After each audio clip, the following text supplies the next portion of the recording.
नमस्कार दोस्तों, मैं अजय चौधरी पीआईसी जम्मू में आप लोगों का स्वागत करता हूं। दोस्तों, अपने लास्ट सेशन में मैंने पार्टनरशिप स्टार्ट करने की बात करी थी, बट इस प्रोग्राम में अब थोड़ी सी चेंज आई है।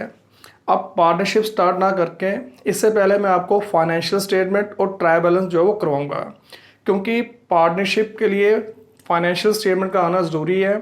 तो जिन बच्चों ने फाइनेंशियल स्टेटमेंट नहीं की है तो उनके लिए भी पार्टनरशिप में दिक्कत आ सकती है। खासकर जो नॉन कॉमर्स बैकग्राउंड के स्टूडेंट्स हैं तो उनके लिए यहाँ पे इसमें दिक्कत आ सकती है। इसलिए अब पहले मैं यहाँ पे जो है ट्रायल बैलेंस और फाइनेंशियल स्टेटमेंट जो है वो कराऊंगा। अब क्योंकि फाइनेंशियल स्टेटमेंट करने के लिए ट्रायल बैलेंस का करना ज़रूरी है, तो इसलिए पहला टॉपिक मैं यहाँ पे ट्रायल बैलेंस का ही लूँगा। उसके बाद फाइनेंशियल स्टेटमेंट करेंगे, फिर हम पार्टनरशिप में आएंगे। ठीक है। और जो 11th क्लास के स्टूडेंट्स हैं उनके सिलेबस में भी ट्रायल बैलेंस और फाइनेंशियल स्टेटमेंट है, तो उनको भी इनसे फ़ायदा होगा। तो अब ट्रायल बैलेंस जो है ये काफ़ी इंपॉर्टेंट टॉपिक है। इसके बेस पे ही हम यहाँ पे जो है फाइनेंशियल स्टेटमेंट प्रिपेयर करते हैं। तो ट्रायल बैलेंस अगर आपको समझ आएगा तो फाइनेंशियल स्टेटमेंट में भी कोई आपको प्रॉब्लम नहीं आएगी। ठीक है। इसके अलावा प्रोग्राम में मैंने एक और चेंज लाई है कि अब के बाद जो भी आपको टॉपिक में करवाऊँगा उसके जो MCQs हैं वो भी हम साथ साथ ही डिस्कस करेंगे।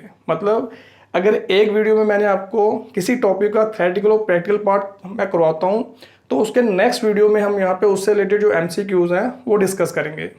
इससे आपकी जो तैयारी है वो भी साथ साथ होती जाएगी, आपको अपनी कैपेबिलिटी को जज करने का मौका भी साथ साथ मिलेगा, और जो भी मैं आपको करवाऊंगा उसी से रिलेटेड MCQs होंगे, तो आपके यहाँ पे जो भी डाउट्स वगैरह होंगे वो साथ साथ आपके क्लियर हो सकते हैं। ठीक है। तो मैं उम्मीद करता हूँ कि इससे आपको काफ़ी बेनिफिट होगा। तो चलिए आज स्टार्ट कर लेते हैं आज का टॉपिक। तो आज मैं आपको करवाने जा रहा हूँ ट्रायल बैलेंस। तो सबसे पहले अब आपको पता होना चाहिए कि ट्रायल बैलेंस हम किसे कहते हैं। अब दोस्तों, जब हमने अकाउंटिंग का मीनिंग डिस्कस किया था तो आपको याद होगा कि जब मैंने उसमें आपको बताया था अकाउंटिंग प्रोसेस के बारे में, तो अकाउंटिंग प्रोसेस में हमारा पहला स्टेप क्या होता था कि हम बिजनेस ट्रांजैक्शन को पहले आइडेंटिफाई करते थे, उसके बाद उसकी मेजरमेंट करते हैं, उसके बाद उसकी रिकॉर्डिंग करने के बाद उसकी क्लासिफिकेशन करते हैं, देन उसकी समरी प्रिपेयर करते हैं। ठीक है। तो अब जो क्लासिफिकेशन हम कर चुके हैं, क्लासिफिकेशन हम यहाँ पे जो है लेजर बुक्स जो प्रिपेयर करके करते हैं, जिसमें हम यहाँ पे डिफरेंट टाइप के यहाँ पे जो है अकाउंट्स प्रिपेयर करते हैं। अब क्लासिफिकेशन के बाद जो नेक्स्ट स्टेप होता है वो आता है समराइजिंग का। ठीक है। समराइजिंग का मतलब हो गया कि समरी प्रिपेयर करने के प्रोसेस को हम बोलेंगे समराइजिंग। तो अब हमारे यहाँ पे जो अगला स्टेप है वो समराइजिंग का है। अब समराइजिंग प्रोसेस से हम फॉलो करते हैं, तो इसमें हम यहाँ पे जो है एक समरी प्रिपेयर करते हैं। अब क्वेश्चन ये उठता है कि समरी का मतलब क्या है। समरी हम कह सकते हैं यहाँ पे कि एक तरह की शॉर्ट स्टेटमेंट होती है कि अगर हम यहाँ पे किसी को कोई बात कम शब्दों में आसानी से समझाना चाहते हैं तो उसके लिए यहाँ पे जो हम शॉर्ट स्टेटमेंट प्रिपेयर करते हैं जो कि कंसाइज फॉर्म में होती है और सिंपल वर्ड्स में होती है, तो जिसमें डिटेल ना देके मेन पॉइंट दिए होते हैं, उस स्टेटमेंट को हम बोलते हैं समरी। ठीक है। तो समरी की यहाँ पे जो है अकाउंटिंग प्रोसेस में बड़ी इंपॉर्टेंस है, क्योंकि पूरा अकाउंटिंग प्रोसेस जो है वो इस बात पर निर्भर करेगा, उसकी सक्सेस इस बात पर निर्भर करेगी कि जो भी हमने अकाउंटिंग रिकॉर्ड मेंटेन किया है वो किसी को समझ आया कि नहीं आया, समझ आने वाला है कि नहीं है। तो इसलिए यहाँ पे जो समराइजिंग प्रोसेस है ये काफ़ी इंपॉर्टेंट पार्ट है। अब समरी हमारे किस तरीके से काम आती है, इसको मैं आप छोटी सी एग्जांपल देकर आपको समझा सकता हूँ। तो कोशिश करिए, इसको ज़रा ध्यान से समझिए। अब देखो, मान लो कोई क्रिकेट मैच है, इंडिया और ऑस्ट्रेलिया का क्रिकेट मैच हुआ, आपने वो मैच नहीं देखा। ठीक है। तो अब आप अपने फ्रेंड से उसकी जानकारी लेना चाहते हो कि भाई मैच का क्या बना। अब अगर आपका फ्रेंड आपको वो इन्फॉर्मेशन देना शुरू करेगा कुछ इस तरीके से कि भाई इंडिया के टीम के जो 11 प्लेयर्स हैं वो ये हैं, ऑस्ट्रेलिया के प्लेयर्स जो हैं ये हैं, इन दोनों के बीच में पहले टॉस हुआ। अब टॉस जो है वो इंडिया ने जीता और उन्होंने यहाँ पे पहले जो है बैटिंग करने का डिसाइड किया। अब इंडिया की जहाँ पे जो ओपनिंग बैट्समैन है वो आए, उन्होंने फर्स्ट बॉल खेली, उसको स्टॉप किया, अगली बॉल में उन्होंने 6 मारा, नेक्स्ट बॉल में वो बीट हुए। इस तरीके से अगर वो आपको इन्फॉर्मेशन देना शुरू करेगा तो सोचिए आपको कैसा लगेगा। क्या आप यहाँ पे जो है कुछ समझ पाओगे। स्टार्टिंग में तो आपको समझ आएगा, बट जैसे जैसे टाइम निकलता जाएगा वैसे वैसे आप यहाँ पे जो है बोर भी होते जाओगे, कंफ्यूज भी होते जाओगे, क्योंकि एक एक बॉल का यहाँ पे जो है रिकॉर्ड मेमोराइज करना आपके लिए पॉसिबल नहीं होगा। एक तो इसमें टाइम ज़्यादा लगेगा, काफ़ी टाइम लग जाएगा, और दूसरा आप यहाँ पे जो है कुछ भी यहाँ पे हासिल नहीं कर पाओगे। बीच में आप कहीं कंफ्यूज हो जाओगे, क्योंकि आगे बढ़ते जाएंगे तो पिछला भूलते जाएंगे, तो आपको यहाँ पे कुछ भी समझ नहीं आएगा मैच के बारे में। बट इसकी जगह अगर आपको वो यहाँ पे पूरे मैच का हॉल शॉर्ट में सुनाता है कि भाई इंडिया ने पहले टॉस जीता, बैटिंग करने का डिसाइड किया, इंडिया के इस प्लेयर ने यहाँ पे सेंचुरी मारी, इसने हाफ सेंचुरी किया, या इसने यहाँ पे 0 पे आउट हो गया, इंडिया के यहाँ पे जो बॉलर हैं उन्होंने इस बॉलर ने इतनी विकेट्स लिए, इतने रन दिए, ऑस्ट्रेलिया की तरफ से इस बैट्समैन ने इतना स्कोर किया, इसने अच्छा खेला, इतने इस बॉलर ने इतना यहाँ पे जो है जो विकेट है वो लिए हैं, और लास्ट में यहाँ पे जो है लास्ट ओवर में फैसला हुआ, और लास्ट ओवर में यहाँ पे जो है इंडिया ने यहाँ पे जो है 3 विकेट लेके वो मैच जीत लिया। अब पूरे मैच का हाल इस तरीके से अगर शॉर्ट करके आपको समझाया जाए तो आपको चीज़ जो है आसानी से समझ आएगी, और आप अच्छे तरीके से उसको ग्रास्प भी कर पाओगे और बोर भी नहीं होंगे, ठीक है ना। तो ये होती है समरी की इंपॉर्टेंस। इसका मतलब हम ये कह सकते हैं कि आपके फ्रेंड ने आपको यहाँ पे जो इन्फॉर्मेशन दी है मैच के बारे में वो समराइज करके दी है, ठीक है ना। तो जो भी उसने ओरली आपको इन्फॉर्मेशन दी है, अगर हम यहाँ पे उसको उसकी रिटन स्टेटमेंट एक प्रिपेयर कर लेते हैं, ठीक है ना, तो वो जो रिटन स्टेटमेंट है जिसमें कंसाइज फॉर्म में वो इन्फॉर्मेशन आपको दी गई है और आसान वर्ड्स में आपको ये इन्फॉर्मेशन दी गई है, तो उसी को हम समरी बोलेंगे। तो इस तरीके से यहाँ पे जो है समरी की अपनी इंपॉर्टेंस होती है। तो अकाउंटिंग के अंदर भी जो भी हम अकाउंटिंग रिकॉर्ड मेंटेन करते हैं उसको अच्छे तरीके से समझने के लिए, उसका एनालिसिस करने के लिए उसकी समरी प्रिपेयर करना हमारे लिए ज़रूरी होता है, ठीक है। इसलिए यहाँ पे क्लासिफिकेशन के बाद जो नेक्स्ट प्रोसेस आता है वो समराइजिंग का आता है, जिसमें हम यहाँ पे अपने पूरे अकाउंटिंग रिकॉर्ड की जो है समरी प्रिपेयर करते हैं, ठीक है। अब जब हम समराइजिंग का प्रोसेस फॉलो करते हैं, ठीक है ना, जो ये समराइजिंग का स्टेप है, जब इसको हम फॉलो करते हैं तो इसमें हमारी यहाँ पे जो है 2 टाइप की स्टेटमेंट बनती है। एक बनता है हमारा यहाँ पे ट्रायल बैलेंस और दूसरी बनती है फाइनेंशियल स्टेटमेंट, ठीक है। अब असल में हमें यहाँ पे फाइनेंशियल स्टेटमेंट ही प्रिपेयर करनी होती है, क्योंकि वही हमारे अकाउंटिंग रिकॉर्ड की समरी भी होती है। बट फाइनेंशियल स्टेटमेंट बनाने से पहले हमें यहाँ पे जो है ट्रायल बैलेंस जो है वो बनाना पड़ता है।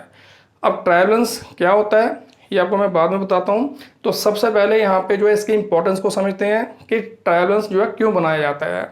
अब देखो, फाइनेंशियल स्टेटमेंट जो हम बनाते हैं, फाइनेंशियल स्टेटमेंट जो है ये अकाउंटिंग जब क्लोज हो जाता है उस समय ये प्रिपेयर की जाती है। यानी कि जो भी हमारे पूरे साल का अकाउंटिंग रिकॉर्ड है उसको क्लोजिंग डेट पे यहाँ पे जो उसकी समरी प्रिपेयर की जाती है, और उसके लिए हम यहाँ पे फाइनेंशियल स्टेटमेंट बनाते हैं, जिसमें 2 स्टेटमेंटें बनती हैं, ट्रेडिंग प्रॉफिट लॉस अकाउंट और बैलेंस शीट, ठीक है।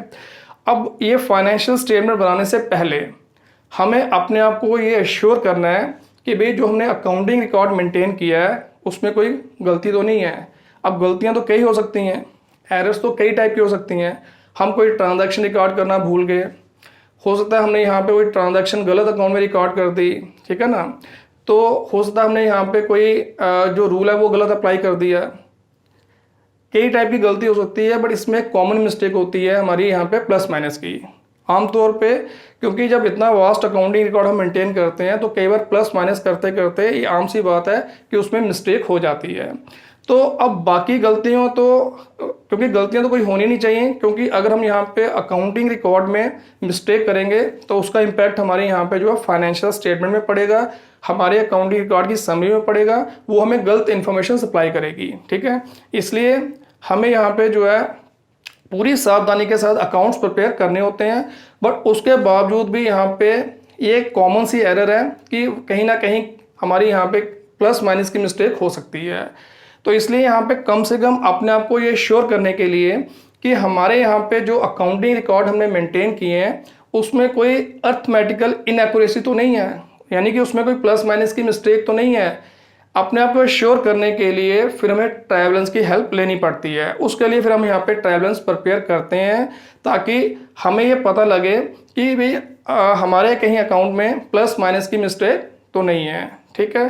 दूसरा, ट्रायल बैलेंस की हेल्प से हम आसानी से फाइनेंशियल स्टेटमेंट जो है वो प्रिपेयर कर सकते हैं। अगर हमने ट्रायल बैलेंस प्रिपेयर किया है, एक तो हमें अपनी अर्थमेटिकल एक्यूरेसी का पता लगता है, नंबर सेकंड उससे फिर हम आसानी से यहाँ पे बिना टाइम वेस्ट किए हम फाइनेंशियल स्टेटमेंट प्रिपेयर कर सकते हैं। ठीक है, अब ट्रायल बैलेंस कैसे बनता है? अब देखो, जितने भी हमारे यहाँ पे लेजर अकाउंट के बैलेंसेज होते हैं, क्योंकि जो लेजर बुक है वो हमारा मास्टर रिकॉर्ड है हमारी ट्रांजैक्शन का, जिसे हम प्रिंसिपल बुक भी कहते हैं। तो जितने भी वहाँ पे अकाउंट बने होते हैं, प्लस अगर कैश बुक हमने मेंटेन की है, तो लेजर अकाउंट के बैलेंसेस और कैश बुक के बैलेंसेस को लेके ही हम यहाँ पे जो है ट्रायल बैलेंस प्रिपेयर करते हैं। तो इसमें हम क्या करते हैं, इसके हम दो कॉलम बनाते हैं।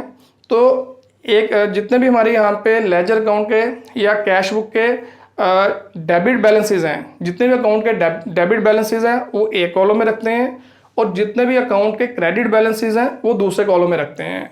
उसके बाद सारे बैलेंसेस वहाँ पे लिखने के बाद, रिकॉर्ड करने के बाद उनको हम टोटल करते हैं। तो अगर यहाँ पे दोनों का टोटल बराबर आता है, यानी कि जितने भी डेबिट बैलेंसेस हैं उनका और जितने भी क्रेडिट बैलेंसेस हैं उनका टोटल अगर बराबर आता है, तो हमें ये कम से कम ये चीज़ अश्योर करती है कि हमारे अकाउंट्स के अंदर प्लस माइनस की गलती नहीं है, यानी कि कोई मैथमेटिकल मिस्टेक नहीं है।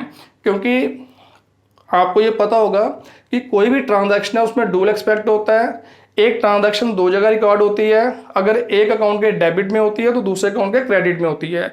इसलिए यहाँ पे जितने भी लेजर अकाउंट के डेबिट बैलेंसेस हैं उनका टोटल और लेजर अकाउंट के क्रेडिट बैलेंसेस का जो टोटल होता है वो हमेशा बराबर आना चाहिए। अगर वो बराबर नहीं आता तो इसका मतलब कहीं ना कहीं हमने गलती की है, कहीं ना कहीं हमने प्लस माइनस में गलती की है। ठीक है, तो इसलिए हम ये कह सकते हैं कि ट्रायल बैलेंस क्या है, कि ट्रायल बैलेंस हमारे यहाँ पे लेजर अकाउंट के बैलेंसेस की, ledger account plus cash book के बैलेंसेस की एक लिस्ट है जो हम अपने अकाउंट्स की मैथमेटिकल एक्यूरेसी को चेक करने के लिए प्रिपेयर करते हैं।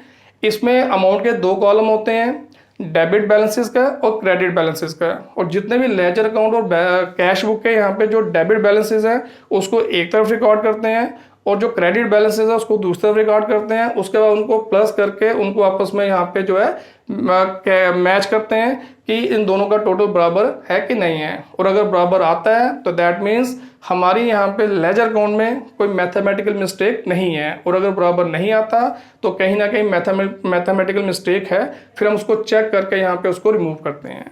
क्लियर है? तो ये काम होता है हमारे ट्रायल बैलेंस का, और इस तरीके से ये प्रिपेयर किया जाता है। क्लियर है? तो अब हम यहाँ पे मीनिंग इसका लिखा हुआ है तो ये पढ़ सकते हैं।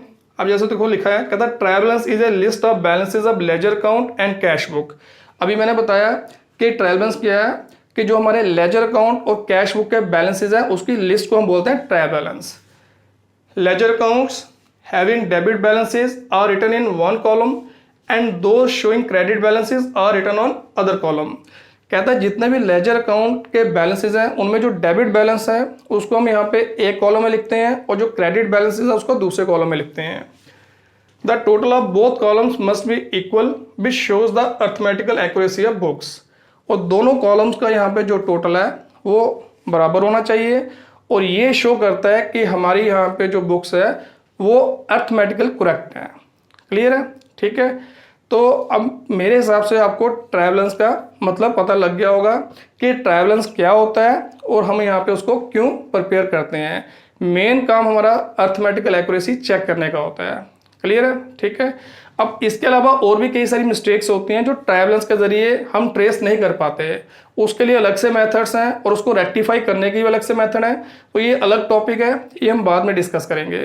तो फिलहाल अभी हम फोकस करते हैं ट्रायल बैलेंस के ऊपर। तो ट्रायल बैलेंस जो है ये हमारे लेजर अकाउंट के बैलेंसेस की एक लिस्ट होती है जो हम अपने अकाउंट्स की मैथमेटिकल एक्यूरेसी चेक करने के लिए प्रिपेयर करते हैं, यानी कि प्लस माइनस की अगर कोई गलती होगी उस गलती को ट्रेस करने के लिए इसको हम प्रिपेयर करते हैं। क्लियर है? तो अब ये बनता कैसे है, तो ये हमारा प्रैक्टिकल पार्ट है, उसमें हम पढ़ेंगे। तो पहले हम यहाँ पे जो है इसके फीचर्स डिस्कस कर लेते हैं, features, objectives and then limitations. ठीक है, ये तीन चीज़ें इंपॉर्टेंट है, इससे आपको और क्लैरिटी मिल जाएगी ट्रायल बैलेंस के बारे में। तो सबसे पहले हम बात करते हैं फीचर्स की, कि ट्रायल बैलेंस के फीचर्स क्या हैं, यानी कि खास बातें क्या हैं, ट्रायल बैलेंस में ऐसा क्या खास है। तो नंबर 1 पहला फीचर क्या है, कहता है list of balances of ledger accounts and cash book. कि ट्रायल बैलेंस जो है फुल लेजर अकाउंट और कैश बुक के बैलेंसेस की लिस्ट है। तो अभी मैं आपको बता चुका हूँ कि ट्रायल बैलेंस जो है उसी को कहते हैं कि जिसमें हम यहाँ पे अपने लेजर अकाउंट और कैश बुक के बैलेंसेस की यहाँ पे जो है जितने भी डेबिट या क्रेडिट बैलेंसेस है उनकी हम यहाँ पे जो लिस्ट प्रिपेयर करते हैं। ठीक है, तो पहला फीचर इसका ये आ गया। नंबर सेकंड कहता है it is not part of double entry system of accounting, दस मियरली ए मेमोरेंडम स्टेटमेंट। कहता जो ट्रायल बैलेंस है ये हमारा डबल एंट्री सिस्टम का हिस्सा नहीं है, सिर्फ ये एक मेमोरेंडम स्टेटमेंट है। अब इसका क्या मतलब हुआ? अब देखो मैंने आपको बताया था यहाँ पे कि जो हमारा अकाउंटिंग सिस्टम है, अकाउंट्स मेंटेन करने के दो सिस्टम है, एक डबल एंट्री सिस्टम होता है, एक होता है सिंगल एंट्री सिस्टम। और जो हम यहाँ पे सिस्टम अडॉप्ट करते हैं अकाउंट्स प्रिपेयर करने के लिए वो होता है डबल एंट्री सिस्टम, और ये लीगल सिस्टम भी है और ये अप्रूव्ड सिस्टम भी है। ठीक है ना। सिंगल एंट्री सिस्टम जो है वो छोटे लेवल पे यूज़ करते हैं दुकानदार, बट उसकी कोई लीगल वैलिडिटी नहीं है। तो डबल एंट्री सिस्टम हम क्या करते हैं, डबल एंट्री सिस्टम का सिंपली मतलब हो गया कि जो भी ट्रांजैक्शन है उसके दोनों एक्सपेक्ट को हम बुक में अगर रिकॉर्ड करते हैं तो उस सिस्टम को हम बोलते हैं डबल एंट्री सिस्टम। ठीक है, ये ऑलरेडी यहाँ पे हम डिस्कस कर चुके हैं। तो जो भी हम अकाउंट्स प्रिपेयर करते हैं वो डबल एंट्री सिस्टम को यूज़ करके ही प्रिपेयर करते हैं। और डबल एंट्री सिस्टम में हम जब प्रोसेस फॉलो करते हैं तो पहले तो बिजनेस ट्रांजैक्शन को आइडेंटिफाई करके उसको मेजरमेंट करके फिर उसकी रिकॉर्डिंग करते हैं। ठीक है ना। तो रिकॉर्डिंग है उसकी क्लासिफिकेशन करते हैं, क्लासिफिकेशन का उसकी समरी प्रिपेयर करते हैं। तो ये सारी चीज़ें जो है डबल एंट्री सिस्टम का हिस्सा है। बट जब क्लासिफिकेशन के बाद हम समरी बनाते हैं यानी कि अपने अकाउंटिंग रिकॉर्ड को समराइज करते हैं तो उसमें हम यहाँ पे जो है ट्रायल बैलेंस प्रिपेयर करते हैं। बट ट्रायल बैलेंस जो है ये हमारी डबल एंट्री सिस्टम का हिस्सा नहीं है। ठीक है, यानी कि डबल एंट्री सिस्टम को फॉलो करने के लिए ये कोई ज़रूरी नहीं है कि आप ट्रायल बैलेंस बनाओ, उसके बिना भी हम यहाँ पे जो है अपने अकाउंटिंग रिकॉर्ड की समरी प्रिपेयर कर सकते हैं, यानी कि उसके बिना भी फाइनेंशियल स्टेटमेंट जो है प्रिपेयर हो सकती हैं। बट अगर हम ट्रायल बैलेंस के बिना प्रिपेयर करेंगे, एक तो हमें मैथमेटिकल मिस्टेक का नहीं पता लगेगा और दूसरा यहाँ पे फाइनेंशियल स्टेटमेंट बनाने के लिए काफ़ी टाइम हमें देना पड़ेगा और उसमें गलती के भी चांस होंगे क्योंकि एक एक लेजर अकाउंट को हमें देखना पड़ेगा। ठीक है ना। तो इसलिए यहाँ पे जो ट्रायल बैलेंस है वो हमारा क्लासिफिकेशन और समराइजिंग के प्रोसेस के बीच की एक कड़ी है जो दोनों प्रोसेस को जोड़ता है। ठीक है, दोनों स्टेप्स को जोड़ता है और हेल्प करता है यहाँ पे हमारी यहाँ पे जो अकाउंटिंग कार्ड है उसकी समरी प्रिपेयर करने में, उसकी इनएक्यूरेसी को चेक करने में। ठीक है, बाकी ये डबल एंट्री का सिस्टम का हिस्सा नहीं है। तो एक तरह की ये मेमोरेंडम स्टेटमेंट है।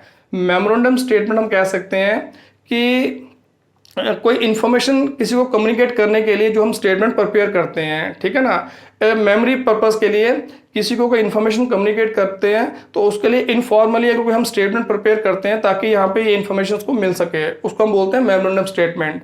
यानी कि एक तरह का यहाँ पे ये वर्किंग पेपर होता है। ठीक है, जैसे आप मैथ के क्वेश्चन सॉल्व करते हो, अगर कोई मैथ का क्वेश्चन आप सॉल्व करते हो उसमें फार्मूला यूज़ करते हो, अब फार्मूला के दौरान आपको यहाँ पे फिगर्स जो है प्लस माइनस भी करनी पड़ेंगी। अब प्लस माइनस करने के लिए आप क्या करते हो, रफ वर्क करते हो, साइड पे लाइन खींच के उस पर यहाँ पे जो है रफ काम करते हो, उसमें आप प्लस माइनस करके फिर उसको आप यहाँ पे जो है उस क्वेश्चन में पुट करते हो। अब जो आप प्लस माइनस रफ में कर रहे हो वो आप यहाँ पे बिना उसके भी कर सकते हो, ओरली भी कर सकते हो, बट आपको यहाँ पे उसमें डाउट रहता है कि भाई कहीं हम गलती ना कर जाए, इसलिए यहाँ पे पूरी एक्यूरेसी से करने के लिए आप यहाँ पे उसकी वर्किंग प्रिपेयर करते हो। सेम वही चीज़ यहाँ पे जो है ट्रायल बैलेंस यहाँ पे हमारे लिए करता है। ठीक है, कि एक तरह का ये वर्किंग पेपर है, एक तरह की ये मेमोरेंडम स्टेटमेंट है जो हमें समरी प्रिपेयर करने में हेल्प करता है, जो हमें इनएक्यूरेसी को ढूंढने में, मैथमेटिकल इनएक्यूरेसी को ढूंढने में हमें हेल्प करता है। बाकी यहाँ पे ये डबल एंट्री सिस्टम का हिस्सा नहीं है। ठीक है, ये अलग से एक तरह की हमारी यहाँ पे जो है कैलकुलेशन होती है जो हम यहाँ पे समरी प्रिपेयर करने के लिए यहाँ पे इसका इस्तेमाल करते हैं। क्लियर है। Number third, it can be prepared on any date provided accounts are balanced. कहता है ट्रायल बैलेंस जो है ये हम किसी भी डेट को बना सकते हैं, सिर्फ कंडीशन है कि हमारे जो लेजर अकाउंट है उनका बैलेंस होना चाहिए। मतलब ट्रायल बैलेंस हम अपनी सहूलियत के मुताबिक प्रिपेयर कर सकते हैं। हम इसको यहाँ पे महीने के बाद भी बना सकते हैं, इसको हम 6 महीने के बाद भी बना सकते हैं, अकाउंटिंग के क्लोज होने के बाद भी बना सकते हैं। सिर्फ ये डिपेंड करता है कि हमारे पास लेजर अकाउंट के बैलेंसेस अवेलेबल है कि नहीं है। यानी कि जब हम लेजर अकाउंट को बैलेंस करेंगे तो उसके बाद हम उसका ट्रैवलेंस प्रिपेयर कर सकते हैं, ठीक है। बट नॉर्मली क्योंकि फाइनेंशियल स्टेटमेंट के टाइम इसकी ज़रूरत पड़ती है, तो इसलिए अकाउंटिंग क्लोज होने के टाइम ही मैक्सिमम हम यहाँ पे जो है इसका इस्तेमाल करते हैं, ठीक है। बाकी बनाने को हम ये कभी भी बना सकते हैं, क्योंकि ये एक फॉर्मल सिस्टम का हिस्सा नहीं है, तो कभी भी अपनी फैसिलिटी के मुताबिक इसको हम प्रिपेयर कर सकते हैं। नेक्स्ट कहता है it is a method of verifying the arithmetical accuracy of ledger account. कहता है यहाँ पे ये लेजर अकाउंट की अर्थमेटिकल एक्यूरेसी को फाइंड आउट करने का एक मेथड है। तो अभी मैं आपको बता चुका हूँ कि मेन चीज़ हम ट्रैवलर्स में यही देखते हैं कि हमारे यहाँ पे जो अकाउंटिंग रिकॉर्ड्स हैं उसमें कहीं प्लस माइनस की गलती तो नहीं है, कहीं मैथमेटिकल मिस्टेक तो नहीं है। तो ये एक मेथड है जिसके ज़रिए हम यहाँ पे अर्थमेटिकल एक्यूरेसी को चेक करते हैं, ठीक है। नेक्स्ट कहता है it helps in preparation of financial statements that is trading, profit and loss account and balance sheet. कहता है ट्रायल बैलेंस जो है ये हमें फाइनेंशियल स्टेटमेंट प्रिपेयर करने में हेल्प करता है। वो फाइनेंशियल स्टेटमेंट में क्या क्या आता है, trading, profit and loss account और बैलेंस शीट, ठीक है ना। ये भी अलग से टॉपिक है, ये भी हम बाद में डिस्कस करेंगे। तो ट्रायल बैलेंस जो है ये फाइनेंशियल स्टेटमेंट को बनाने में हमारी हेल्प करता है, तो ये भी मैं आपको ऑलरेडी बता चुका हूँ। तो ये इसके कुछ इंपॉर्टेंट फीचर्स हैं जो ट्रायल बैलेंस के अंदर हमें नजर आते हैं, ठीक है। अब हम बात कर लेते हैं इसके ऑब्जेक्टिव्स की। इसको हम ऑब्जेक्टिव्स भी कह सकते हैं, फंक्शन भी कह सकते हैं, इसको हम ट्रायल बैलेंस के एडवांटेजेस भी कह सकते हैं, ठीक है। तो पढ़ लेते हैं क्या है। सबसे पहला ऑब्जेक्टिव है to ascertain mathematical accuracy of ledger account, कि हमारा यहाँ पे ट्रायल बैलेंस को प्रिपेयर करने का मेन ऑब्जेक्टिव क्या है कि हम यहाँ पे जो है अपने लेजर अकाउंट की अर्थमेटिकल मैथमेटिकल एक्यूरेसी को चेक करना चाहते हैं कि इसमें कहीं प्लस माइनस की गलती तो नहीं है, ठीक है। तो देखो वही फीचर है, वही हमारे यहाँ पे ऑब्जेक्टिव भी है। Number second to find out error of casting in subsidiary books. इसके अलावा सब्सिडरी बुक्स में कास्टिंग में कोई एरर तो नहीं है, इसको भी फाइंड आउट करने के लिए हम इसको प्रिपेयर करते हैं। कास्टिंग का मतलब हो गया कि जब हम सब्सिडरी बुक्स का टोटल करते हैं उस टोटल में कहीं गलती तो नहीं रह गई, कहीं टोटल करते हुए हम यहाँ पे जो है फिगर्स गलत तो नहीं लिख रहे हैं, तो इसको आइडेंटिफाई करने के लिए भी हम यहाँ पे जो है ट्रायल बैलेंस का इस्तेमाल करते हैं। Number third to help prepare the final accounts that is trading, profit and loss account and balance sheet. इसके अलावा फाइनल अकाउंट प्रिपेयर करने के लिए भी हमें यहाँ पे जो है इसकी ज़रूरत होती है, ठीक है। ये भी मैं आपको ऑलरेडी बता चुका हूँ, तो ये भी हमारा एक ऑब्जेक्टिव है। Next to find out error in balancing of ledger accounts. इसके अलावा जब लेजर अकाउंट को हम बैलेंस करते हैं तो उसमें एरर अगर होती है तो उसको फाइंड आउट करने के लिए हम यहाँ पे ट्रायल बैलेंस का इस्तेमाल करते हैं, ठीक है ना। कि बैलेंसिंग करते हुए कहीं हम गलती तो नहीं कर रहे हैं, बैलेंस करते हुए वही प्लस माइनस की ही मिस्टेक हो सकती है, तो उसके लिए भी हम यहाँ पे जो है ट्रायल बैलेंस प्रिपेयर करते हैं। तो यानी कि ये भी इसका एक ऑब्जेक्टिव है। Schedules of debtors and creditors can be verified to be correct. कहता है यहाँ पे जो डेटर्स और क्रेडिटर्स का शेड्यूल है उसको भी हम वेरीफाई कर सकते हैं कि ये करेक्ट है। अब शेड्यूल क्या होता है, अब देखो हमारे यहाँ पे जो डेटर्स हैं, क्रेडिटर्स हैं, वो बहुत सारे हो सकते हैं, ठीक है ना। कई सारे कस्टमर के सामने डील की होगी क्रेडिट में, ऐसे अपने सप्लायर्स भी हमारे अलग अलग हो सकते हैं। तो अब एक एक इंडिविजुअली एक एक पर्सन का यहाँ पे जो है फाइनेंशियल स्टेटमेंट में नाम देना पॉसिबल नहीं होता, इसलिए हम यहाँ पे क्या करते हैं, उनको टोटल करते हैं। जैसे जितने भी डेटर्स हैं उनकी एक हम लिस्ट बना लेते हैं और उनको टोटल करके सीधा यहाँ पे अपनी फाइनेंशियल स्टेटमेंट में यहाँ पे उसको शो कर देते हैं कि भाई हमारे यहाँ पे जो टोटल डेटर्स हैं इतने हैं। ऐसे क्रेडिटर्स के केस में भी करते हैं। तो वो जो हम यहाँ पे डेटर्स और क्रेडिटर्स की एक लिस्ट तैयार कर लेते हैं उसको बोलते हैं शेड्यूल। तो उस शेड्यूल को वेरीफाई करने के लिए भी ट्रायल बैलेंस जो है ये हमारी हेल्प करता है, क्योंकि अगर उसमें कहीं यहाँ पे जो है प्लस माइनस की गलती होगी डेटर्स के शेड्यूल में तो उसका इम्पैक्ट हमारे यहाँ पे जो है फाइनेंशियल स्टेटमेंट में भी आएगा, हमारे ट्रायल बैलेंस में भी उसका इम्पैक्ट आएगा, हमारा ट्रायल बैलेंस जो है मैच नहीं करेगा। तो इसलिए यहाँ पे जो हम कह सकते हैं कि डेटर्स और क्रेडिटर्स के शेड्यूल को वेरीफाई करने के लिए भी ट्रायल बैलेंस की हमें ज़रूरत पड़ती है, ठीक है। क्योंकि ये काफ़ी इंपॉर्टेंट पार्ट होता है, मेन जिनके साथ हमारी ट्रांजैक्शन, जिनके साथ लेन देन है, तो जिससे पैसा लेना है, जिसको देना है, तो अगर इसमें गलती होगी तो हमारे यहाँ पे जो बिजनेस है वो इम्बैलेंस हो सकता है, ठीक है। तो ये कुछ ऑब्जेक्टिव्स थे ट्रायल बैलेंस के, कुछ फंक्शन थे, इन्हीं को हम यहाँ पे इसके एडवांटेजेस भी कह सकते हैं, ठीक है। अब इसके बाद बात करते हैं लिमिटेशंस की, कि ट्रायल बैलेंस की क्या क्या लिमिटेशन है, यानी कि क्या क्या उसकी खामियां हैं, क्या क्या उसके डिसएडवांटेजेस हैं। सबसे पहला आ गया omission of an entry in original books. कहता है यहाँ पे ओरिजिनल बुक में अगर कोई एंट्री आप डालना भूल जाते हो तो वो ट्रायल बैलेंस के जरिए पता नहीं लगती, ठीक है।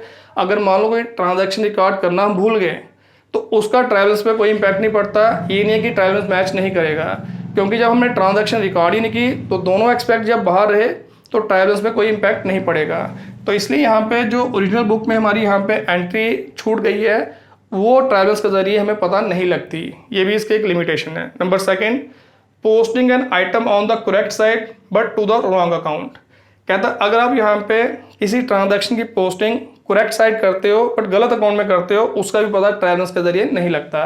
कहने का मतलब है, मान लो आपने यहाँ पे जो है किसी से 10,000 लेने हैं, कोई सुरेश आपका डेटर, उससे 10,000 लेने हैं, तो सुरेश के अकाउंट में ये अमाउंट डेबिट में आना चाहिए, ठीक है ना। अकाउंट में जब आप जर्नल से लेजर में पोस्टिंग करोगे तो हो सकता है यहाँ पे आप यहाँ पे जो सुरेश का यहाँ पे जो क्या नाम है उसका, सुरेश का यहाँ पे जो अमाउंट है, सुरेश का जो अमाउंट है वो किसी दूसरे अकाउंट में यहाँ पे डेबिट कर दो, ठीक है।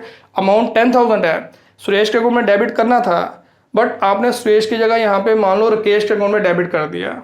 इसका भी गलती तो हुई है क्योंकि हमने यहाँ पे रॉन्ग अकाउंट चूज़ किया है, बट ये गलती जो है ट्रायल बैलेंस के जरिए पकड़ी नहीं जाती, क्योंकि ट्रायल बैलेंस यही देखता है कि डेबिट और क्रेडिट्स साइड कहीं पे अगर कोई मैथमेटिकल मिस्टेक है उसका पता लगता है। तो अमाउंट 10,000 डेबिट में आना चाहिए था, डेबिट में ही आया है, बल्कि गलत अकाउंट में आया है। तो ट्रायल बैलेंस के जरिए इस चीज़ को हम आइडेंटिफाई नहीं कर सकते कि हमने एंट्री गलत अकाउंट में डाली है। ये भी इसकी एक लिमिटेशन है। Wrong amount recorded in the primary books. अगर हम प्राइमरी बुक्स में यहाँ पे गलत अमाउंट डाल देते हैं, उसका भी यहाँ पे जो पता है ट्रायल बैलेंस के जरिए नहीं लगता। मान लो हमने एक ट्रांजैक्शन किया, हमने गुड्स परचेज किए 1,000 के। अब जब रिकॉर्डिंग की बात आई प्राइमरी बुक्स में हमने वहाँ पे अमाउंट रिकॉर्ड कर दिया 100। जब 100 रिकॉर्ड कर दिया उसी के अकॉर्डिंग आगे हम पोस्टिंग करेंगे लेजर में, उसके बाद फिर हमारा ट्रायल बैलेंस बनेगा। तो ट्रायल बैलेंस के जरिए इस चीज़ का पता नहीं लगेगा कि हमने 1,000 की जगह यहाँ पे जो है 100 रुपीज़ डाले हैं। जब तक हम अपने वाउचर को चेक नहीं करेंगे तब तक ये गलती का पता नहीं लगेगा।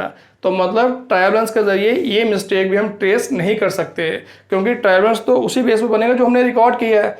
अगर हमने यहाँ पे सही अमाउंट रिकॉर्ड किया है या गलत अमाउंट रिकॉर्ड किया है, ट्रायल बैलेंस दोनों केसेस में यहाँ पे मैच करेगा, ठीक है ना, क्योंकि गलती स्टार्टिंग से हुई है। अगर गलती बीच में कहीं होती है, पोस्टिंग के दौरान होती है, तो तब यहाँ पे ट्रायल बैलेंस की पकड़ में वो आ सकती है, ठीक है। इसके अलावा एरर ऑफ प्रिंसिपल। कहता है अगर आप यहाँ पे एरर ऑफ प्रिंसिपल भी करते हो तब भी यहाँ पे जो है ट्रायल बैलेंस के जरिए इसका पता नहीं लगता। एरर ऑफ प्रिंसिपल का मतलब हो गया कि कोई भी अकाउंटिंग रूल अप्लाई करते हो अगर आप गलती कर जाते हो। फॉर एग्जांपल मान लो मैंने यहाँ पे कोई लैंड परचेज की। अब लैंड जो है ये मेरा एक्सपेंस है, बट ये कौन सा एक्सपेंस है? Capital expenditure. मैं आपको ऑलरेडी बता चुका हूँ कि हमारे दो टाइप के एक्सपेंडिचर होते हैं, कैपिटल और रेवेन्यू। कैपिटल एक्सपेंडिचर का मतलब वो एक्सपेंडिचर जो हम यहाँ पे जिसका बेनिफिट हमें लॉन्ग टर्म तक मिलता है, यानी कि 1 साल से ज़्यादा समय तक मिलता है। और रेवेन्यू एक्सपेंडिचर का मतलब हो गया वो एक्सपेंसेस जिसका बेनिफिट विद इन 1 ईयर मिल जाता है, 1 साल के अंदर मिल जाता है, जैसे सैलरी, वेजेस वगैरह। अब मैंने लैंड परचेज की, ठीक है। अब मैंने लैंड परचेज की तो है तो मेरा एक्सपेंडिचर, बट लैंड का बेनिफिट मेरे को कई सालों तक मिलेगा, इसलिए ये कैपिटल एक्सपेंडिचर है। बट अगर मैं इसको यहाँ पे रेवेन्यू एक्सपेंडिचर ट्रीट करके बुक में रिकॉर्ड कर देता हूँ तो इसको हम बोलते हैं एरर ऑफ प्रिंसिपल, ठीक है। अब error of principle rule apply करने में, अकाउंटिंग स्टैंडर्ड अप्लाई करने में, प्रिंसिपल अप्लाई करने में अगर हम कोई गलती कर जाते हैं, इसका भी पता ट्रायल बैलेंस के जरिए नहीं लगता है, क्योंकि चाहे वो कैपिटल एक्सपेंडिचर है चाहे वो रेवेन्यू एक्सपेंडिचर है, तो दोनों ही केसेस में उसको डेबिट करते हैं, ठीक है ना। तो अगर वो डेबिट किया है बट प्रिंसिपली हम इनकरेक्ट हैं, बट मैथमेटिकली हम यहाँ पे करेक्ट हैं, तो उस वजह से यहाँ पे ट्रायल बैलेंस में यहाँ पे जो है ये एरर ट्रेस नहीं होती। अगर हमने कोई प्रिंसिपल, कोई अकाउंटिंग स्टैंडर्ड यानी कि कोई रूल अप्लाई करने में गलती कर दी है तो ट्रायल बैलेंस की पकड़ में ये गलती नहीं आती। तो ये भी इसकी एक लिमिटेशन है कि एरर ऑफ प्रिंसिपल का यहाँ पे जो है इसके जरिए पता नहीं लग पाता। नंबर नेक्स्ट आ गया कंपनसेटिंग एरर्स। अगर कोई कंपनसेटिंग एरर्स होती है उसका भी पता ट्रायल बैलेंस के जरिए नहीं लगता। कंपनसेटिंग एरर्स का मतलब क्या हो गया कि हमने एक गलती की है, ठीक है, ऑलरेडी हमारी बुक्स में गलती हुई है, बट हम एक और गलती कर रहे हैं जो पहली वाली गलती को कैंसिल कर रही है, पहली वाली गलती को नलीफाई कर रही है। तो ऐसी एरर को बोलते हैं कंपनसेटिंग एरर, ठीक है। फॉर एग्जांपल मान लो मैंने सुरेश के अकाउंट में 1,000 जो है वो क्रेडिट करना था, ठीक है। 1,000 सुरेश के अकाउंट में क्रेडिट करना था, मैंने डेबिट कर दिया, गलत हो गया।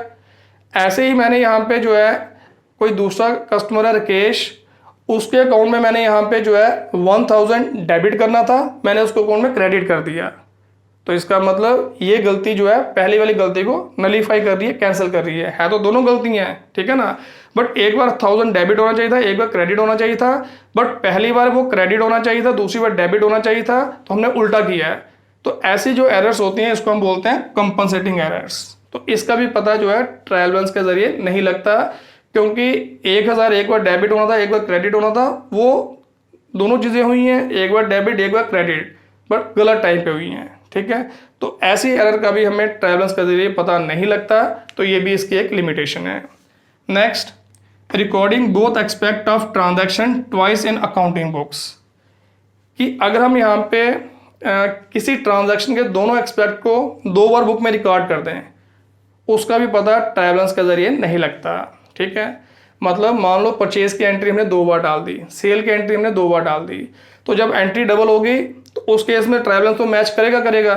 1000 की ट्रांजैक्शन है, वो यहाँ पे जो है एक बार आनी चाहिए थी, हमने उसको 2 बार रिकॉर्ड कर दिया, 1000 की जगह 2000 लिख दिया, तो इसका मतलब 2000 एक जगह डेबिट हुआ, 2000 एक जगह क्रेडिट हुआ, तो दोनों तरफ का बैलेंस तो बराबर आएगा, ठीक है ना। डेबिट का जो बैलेंस है उसका टोटल, क्रेडिट का जो बैलेंस है उसका टोटल, वो दोनों तो बराबर आएंगे। तो इसका मतलब ट्रायल बैलेंस के जरिए ऐसी गलती का हमें पता नहीं लगता। अगर हम कोई ट्रांजैक्शन 2 बार रिकॉर्ड कर देते हैं तो ये मिस्टेक भी ट्रायल बैलेंस के जरिए आइडेंटिफाई नहीं होती। तो ये कुछ लिमिटेशंस हैं, खासकर ये एरर्स की ही लिमिटेशन है कि इन एरर्स का हमें यहाँ पे जो है ट्रायल बैलेंस के जरिए पता नहीं लगता। तो यही यहाँ पे जो है ट्रायल बैलेंस की एक सबसे बड़ी खामी है, ठीक है। तो ये थी हमारी यहाँ पे जो है ट्रायल बैलेंस की लिमिटेशंस। क्लियर है। तो दोस्तों आज मैंने आपको बताया कि ट्रायल बैलेंस जो है क्या होता है, किस प्रोसेस के दौरान ये आता है, इसके क्या क्या फीचर्स हैं, क्या क्या इसके ऑब्जेक्टिव्स हैं या इसके एडवांटेजेस हैं, और क्या क्या इसकी लिमिटेशंस हैं। अब नेक्स्ट सेशन में हम इसका प्रैक्टिकल पार्ट करेंगे, तो उसमें आपको मैं बताऊंगा कि कैसे यहाँ पे जो ट्रायल बैलेंस है वो प्रिपेयर किया जाता है। बट उससे पहले, जैसे कि आपको मैं पहले बता चुका हूँ कि जो भी मैंने आपको आज करवाया है, अब इनसे जो रिलेटेड MCQs हैं वो मैं अपने अगले सेशन में लेके आऊँगा। उसके बाद हम ट्रायल बैलेंस का जो प्रैक्टिकल पार्ट है वो शुरू करेंगे, ठीक है। तो दोस्तों आज का सेशन आपको कैसा लगा इसके बारे में आप कमेंट ज़रूर कीजिए। इसके अलावा आप मेरे को फेसबुक और व्हाट्सएप ग्रुप में भी ज्वाइन कर सकते हो, लिंक आपको डिस्क्रिप्शन में मिल जाएगा। तो चलिए दोस्तों मिलेंगे अपने अगले सेशन में MCQs के साथ। Thank you, have a nice day.